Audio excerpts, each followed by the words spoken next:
So ayun nga guys, samahan niyo ako kumain ng chicken biryani. Umorder ako at syempre, first time kong kumain ng chicken biryani. So itatry natin to guys at samahan niyo ako para makita nyo at paano kumain at matikman ang masarap na biryani ng UAE.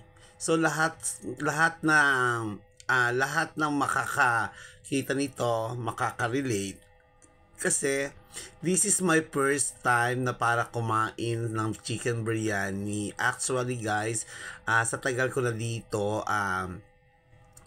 kumain man ako, hindi man ako nakakain ng chicken biryani, tinitikman ko siya, pero okay naman. Pero ngayon guys, umorder ako ng chicken biryani at kailangan ko itong ubusin. Ito ay halagang 13 dirhams. So, meron siyang sauce at meron siyang sabaw-sabaw. So, guys, tingnan natin kung gaano kasarap talaga to chicken biryani ng Dubai.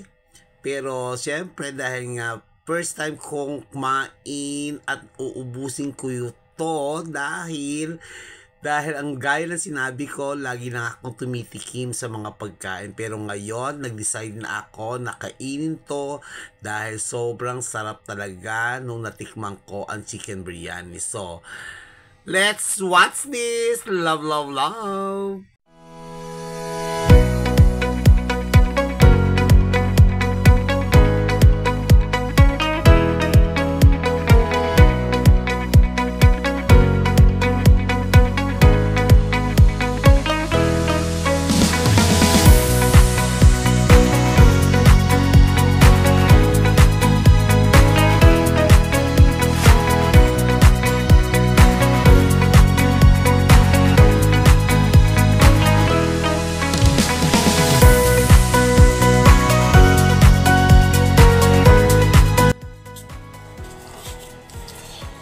So ayun na nga guys, syempre tapos na ang aking pagkain sa chicken biryani na napakasarap.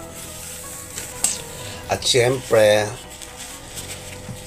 ano man ang pagkain na galing kay God, dapat magpasalamat. So, at maging happy dahil maswerte ka kasi kumakain ka. Yung iba, hindi na, isang beses lang sa isang araw. So, always thanks to God. So, love, love, love. Mwah.